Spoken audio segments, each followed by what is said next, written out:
Nestled within the heart of Rome lies a nation unlike any other, Vatican City. This tiny enclave, covering just over 100 acres, is the smallest independent state in the world by both area and population.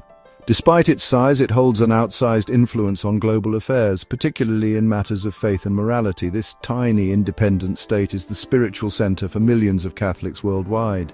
Every year, millions of pilgrims and tourists flock to Vatican City, drawn by its religious significance and its rich history. The city-state serves as the administrative and spiritual headquarters of the Roman Catholic Church, housing the Pope and the central governing body of the Church. It is a place where faith and history intertwine. The architecture and art found within its walls are not just relics of the past, but living symbols of a faith that has endured for centuries. From the grandeur of St. Peter's Basilica to the intricate frescoes of the Sistine Chapel, every corner of Vatican City tells a story of devotion, artistry, and history. Vatican City is instantly recognizable by its iconic landmarks. These structures are not only significant to the Catholic faith, but also stand as masterpieces of Renaissance and Baroque architecture. The grandeur of St. Peter's Square, designed by Gian Lorenzo Bernini, serves as a welcoming embrace to visitors from around the world. These landmarks include St. Peter's Basilica and the Sistine Chapel. St. Peter's Basilica, with its towering dome, designed by Michelangelo, is one of the largest churches in the world and a central place of worship for Catholics. The Sistine Chapel, famous for Michelangelo's ceiling and the Last Judgment, is a site of immense artistic and religious importance. They stand as testaments to the city-state's enduring legacy. These buildings are not just tourist attractions, they are places of profound spiritual significance where countless individuals have found solace and inspiration over the centuries.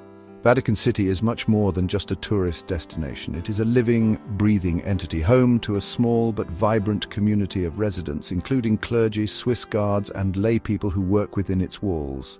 The daily life in Vatican City is a unique blend of the sacred and the mundane, where the spiritual mission of the Church intersects with the everyday activities of its inhabitants. It is a living, breathing entity. The streets of Vatican City are filled with the hustle and bustle of daily life, from the solemn processions of clergy to the routine tasks of maintenance and administration. This dynamic environment reflects the city's dual role as a place of worship and a functioning sovereign state. The city-state actively engages with the global community. Vatican City is not isolated. It plays a significant role in international diplomacy and global affairs. The Holy See, the ecclesiastical jurisdiction of the Catholic Church in Rome, maintains diplomatic relations with over 180 countries, advocating for peace, justice, and human rights on the world stage. It promotes peace, interfaith dialogue, and humanitarian aid. The Vatican is a vocal advocate for interfaith dialogue, seeking to build bridges between different religious communities. It also engages in numerous humanitarian efforts, providing aid and support to those in need around the globe, regardless of their faith or nationality. Despite its diminutive size, Vatican City wields considerable moral authority. The Pope, as the spiritual leader of over 1 billion Catholics, has a profound influence on global moral and ethical discussions. His pronouncements on issues such as poverty, climate change, and social justice resonate far beyond the borders of Vatican City. Its pronouncements on matters of faith and ethics resonate far beyond its borders. The teachings and statements issued from Vatican City are closely followed by Catholics and non-Catholics alike, influencing public opinion and policy worldwide. The unique status of Vatican City as both a sovereign state and the seat of the Catholic Church makes it a place of endless fascination. This dual identity allows it to operate on both a spiritual and a temporal level, addressing the needs of the faithful while engaging in the political and social issues of the day. Its history is a tapestry woven from threads of empire, religion, and diplomacy. From its origins as the center of the Roman Empire to its current status as the heart of the Catholic Church, Vatican City's history is rich and complex. It has been a witness to and a participant in some of the most significant events in Western history. Its present is a testament to the enduring power of faith and the importance of intercultural understanding. Today, Vatican City continues to be a beacon of faith, drawing people from all over the world to its sacred sites. It also serves as a reminder of the importance of dialogue and cooperation between different cultures and religions. Vatican City's story is one of resilience, transformation, and unwavering commitment to its spiritual mission. Over the centuries, it has faced numerous challenges, from political upheaval to modern-day controversies, yet it has remained steadfast in its mission to serve as the spiritual heart of the Catholic Church. It is a story that continues to unfold today, captivating the world with its blend of ancient tradition and contemporary relevance.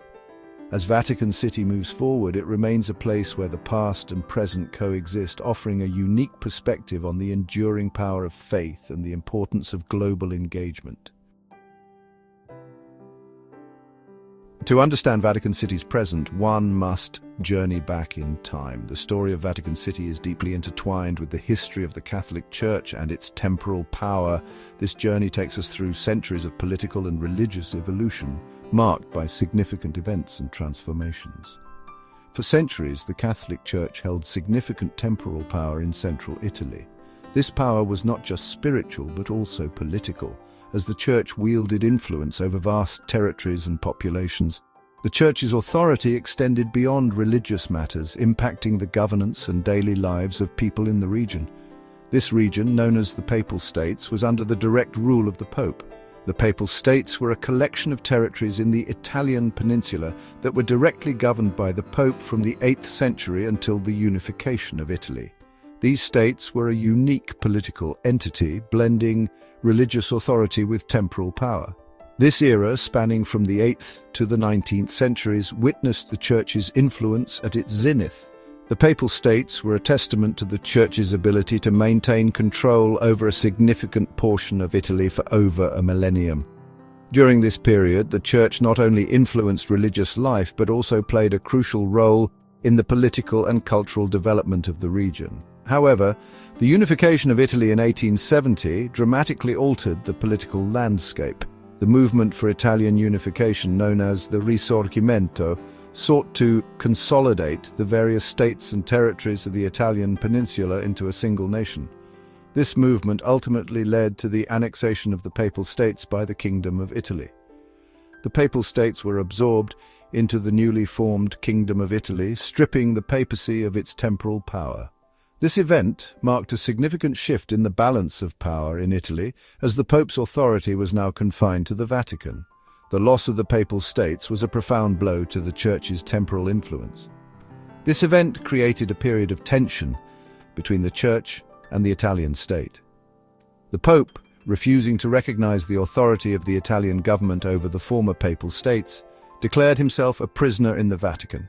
This standoff, known as the Roman Question, persisted for nearly 6 decades, during which the Pope and the Italian state remained at an impasse. The Pope, at the time, considered himself a prisoner in the Vatican. This self-imposed isolation was a symbolic protest against the Italian state's annexation of the Papal States. The Pope's refusal to leave the Vatican underscored the deep-seated conflict between the Church and the newly unified Italian state. Resolution arrived in 1929 with the signing of the Lateran Treaty. This historic agreement between the Holy See and the Kingdom of Italy finally resolved the Roman question. The treaty was a diplomatic triumph that recognized the sovereignty of the Holy See and established Vatican City as an independent state. This landmark agreement, signed by the Holy See and the Italian government, established Vatican City as an independent state.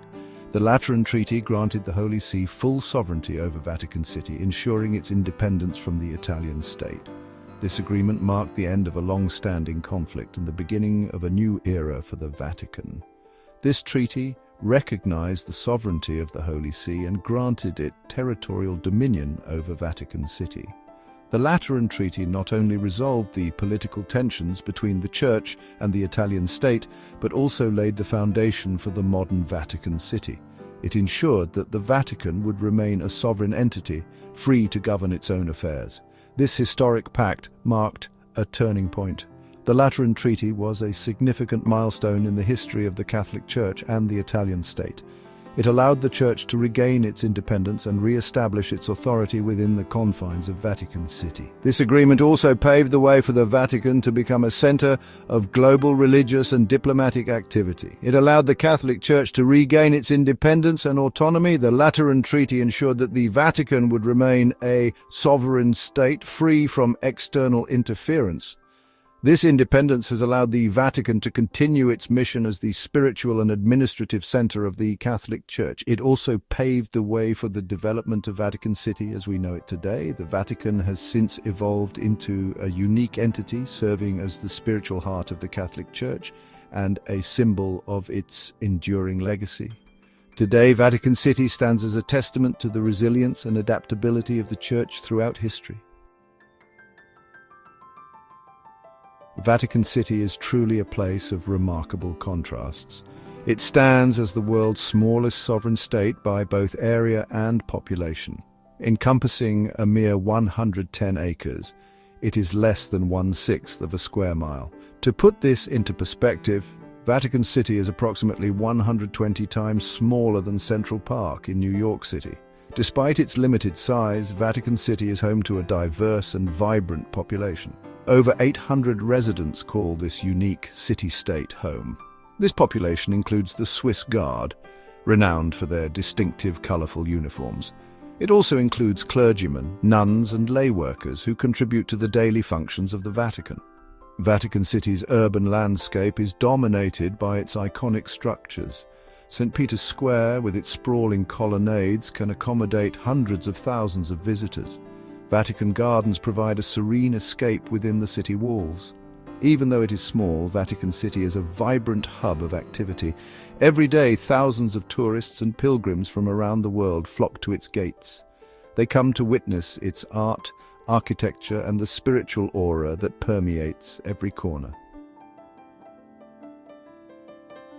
At the heart of Vatican City's governance lies a unique duality. This duality is a blend of spiritual leadership and temporal authority, a combination that is rare in the modern world. The Vatican, though small in size, wields immense influence, both religiously and politically. This influence is orchestrated through a well-structured system that has evolved over centuries. The Pope, as the Supreme Pontiff of the Catholic Church, holds absolute power. His role is not just symbolic. It is deeply entrenched in the governance of the Church and the Vatican City state. The Pope's decisions impact millions of Catholics around the world, guiding them in matters of faith, morals, and even social issues. He is the head of state, the head of government, and the supreme legislative, executive, and judicial authority within Vatican City. This concentration of power in a single individual is unparalleled, making the Pope a unique figure in global governance. His influence extends beyond the borders of the Vatican, affecting international relations and global policies. This makes him a unique figure in the world, a spiritual leader, who is also a temporal sovereign. The Pope's dual role requires a delicate balance, as he must address both the spiritual needs of the faithful and the administrative demands of running a sovereign state. This duality is what sets the Vatican apart from other religious institutions. Assisting the Pope in his vast responsibilities is the Roman Curia. The Curia is not just a bureaucratic entity, it is the lifeline that supports the Pope in his mission. It ensures that the Pope's directives are implemented efficiently, and that the Church's vast network operates smoothly. This complex administrative body is comprised of various dicasteries, or departments, each with specific areas of responsibility. These dicasteries are specialized units that handle different aspects of church governance, from doctrinal matters to financial administration. Each dicastery is headed by a cardinal or a high-ranking official appointed by the Pope. These dicasteries oversee everything from matters of doctrine and liturgy to the Church's relations with other Christian denominations and world religions. They play a crucial role in maintaining the Church's unity and ensuring that its teachings are consistent across the globe. The work of the dicasteries is essential for the Church's mission of evangelization and pastoral care. The Curia plays a vital role in the governance of the Catholic Church. It acts as the central administration, coordinating the activities of the Church worldwide. The Curia's work is often behind the scenes, but its impact is felt in every corner of the Catholic world. From organizing major events to handling delicate diplomatic negotiations, the Curia is indispensable. It provides the Pope with the necessary support to carry out his mission. Without the Curia, the Pope's ability to govern the Church and the Vatican would be severely hampered. The Curia's expertise and dedication ensure that the Pope's vision is realized and that the Church remains a cohesive and effective force in the world. Its members, comprised of cardinals, bishops, and other high-ranking officials, are appointed by the Pope and serve as his advisors and collaborators. These individuals bring a wealth of experience and knowledge to their roles, helping to guide the Church through complex issues and challenges. Their counsel is invaluable to the Pope as he navigates the intricacies of Church governance. This dual system of governance, with the Pope at its apex and the Curia providing its administrative backbone, ensures the smooth functioning of both the Vatican city-state and the Catholic Church as a whole. It is a system that has stood the test of time, adapting to the changing needs of the Church and the world. The synergy between the Pope and the Curia is what makes the Vatican a unique and enduring institution.